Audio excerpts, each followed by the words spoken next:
Cervical dystonia అంటే ఏంటమ్మా? అంటే మెడికల్ టర్మ్ అండి ఇది. So it effects like from the brain nervous system. Brain నుంచి వచ్చే క్రేనియల్ నర్వ్స్ కూడా కొన్ని ఇన్వాల్వ్ అయి ఉంటాయి. And central nervous system involuntary movements ఎక్కువ ఉంటాయి. అంటే స్పాస్మోడిక్ టార్టికలైజ్ అంటారు దీన్ని. అంటే ట్రిమర్స్ ఎక్కువ రావడము, ఒక పక్కకి తిరిగి లాక్ అయిపోవడము, బాడీలో ఉండే ఇన్వాలంటరీ మూమెంట్స్ ఒకటే కాకుండా వాలంటరీగా కంట్రోల్ చేసేవి కూడా ఇన్వాలంటరీ దాంట్లో షిఫ్ట్ అయిపోతుంటాయి. అంటే ఎగ్జాంపుల్ ఏంటి? ఇప్పుడు సర్వైకల్ డిస్టోనియా ఉన్న వాళ్ళు బాడీ కంట్రోల్ ఉండదని చెప్తాను. సో సర్వైకల్ డిస్టోనియా అంటే నెక్ మూమెంట్స్ ఫ్రీజ్ చేస్తుంది. It effects like 3/4 of the spine, thoracic spine, cervical spine along with brain stem. And దాని చుట్టూ ఇన్వాల్వ్ అయ్యే మజిల్స్ అవ్వచ్చు, టెండన్స్ అవ్వచ్చు, లిగమెంట్స్ అవ్వచ్చు, everything will be like not in the control. So అలా కాకుండా మనం పెడదాం అనుకున్నా కానీ అది చాలా క్రానిక్ పెయిన్ అది. అండ్ పుల్లింగ్ ఎక్కువ ఉంటుంది, radiating pain will be there.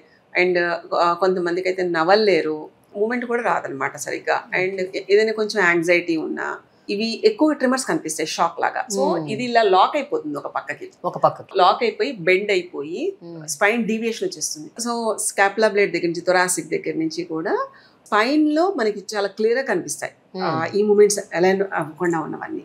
So ఇంత దాంట్లో డే టు డే రొటీన్ కి కూడా చాలా ఇబ్బందిగా ఉంటుంది.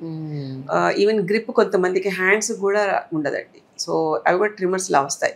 మీకు ఇది వినే ఉంటారు, పార్కిన్సన్స్ ఐడియా ఉంది కదా. సో ఇట్ ఈస్ లైక్ ఆ టైప్ లో కనిపించే ఇంకొక effect in the body. So అదేంటంటే పార్కిన్సన్స్ అంటే మొత్తం షివరింగ్ ఇలా ఎలా అయితే ఉంటుందో, ఇన్ ద సేమ్ వే ఒక part will be like affected more. So దీనివల్ల వీళ్ళ మూమెంట్స్ అన్ని కూడా లాక్ అయిపోవడం వల్ల బాడీ దాని స్ట్రెంగ్త్ ను కోల్పోతుంది. చాలా పెయిన్ఫుల్ అండి అది. లక్ష్మి గారు, ఎప్పటి నుంచి ఉంది మీకు ఈ ప్రాబ్లము? అంటే మీకు గుర్తుందా? అంటే ఎప్పుడు స్టార్ట్ అయింది, ఎలా స్టార్ట్ అయిందని? 3 years అయిందండి.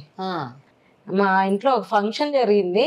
అందులో ఆ ఫొటోస్ చూసి వీళ్ళు అన్నారు, ఏంటి నీ నెక్ సైడ్ కి వెళ్ళిపోతుంది అని. అప్పుడు రికవర్ చేశారు. కానీ అంటే సైడ్ కంటే ఎలా ఉండేది ఒకప్పుడు? అప్పుడు మామూలుగానే, అంత తేడా లేదు. తర్వాత బాగా తేడా వచ్చింది. తేడా అంటే ఎట్లా ఉంటుంది? నెక్ కంప్లీట్ గా ఊగిపోయేదా? అదే అట్లా ఏం లేదు, అంటే కొంచెం సైడ్ కి వెళ్ళిపోయింది మొత్తం. ఇదంతా ఇలా చొట్టలాగా వచ్చేసింది అంతా. ఓ, అంటే ఇట్లుంటుంది, ఇంకా ఫేస్ ఇట్లా చూడలేరా మీరు? ఇంకా వస్తుంది అంటే నాకు అర్థం కాదు అసలు. అది ఎవరన్నా గమనించిన వాళ్ళు చెప్తారు కానీ నాకు అర్థమయ్యేది కాదు. కాకపోతే బాగా పెయిన్, ఇక్కడ పెయిన్ వస్తుంది, అక్కడ పెయిన్ వస్తుంది, ఇక్కడ వచ్చేది పెయిన్. ట్రీట్మెంట్ చేయించుకున్న తర్వాత మొత్తం రికవర్ అయింది అదంతా. పెయిన్ గానీ మొత్తం తగ్గిపోయినాయి. ఇది మటుకు ఇంకా 2 months పట్టుద్దని చెప్పారు వాళ్ళు. స్టార్టింగ్ లోనే చెప్పారు, మొత్తం ట్రీట్మెంట్ అయిపోయాక 2 months పట్టుద్దని చెప్పారు తగ్గడానికి, సెట్ అవ్వడానికి.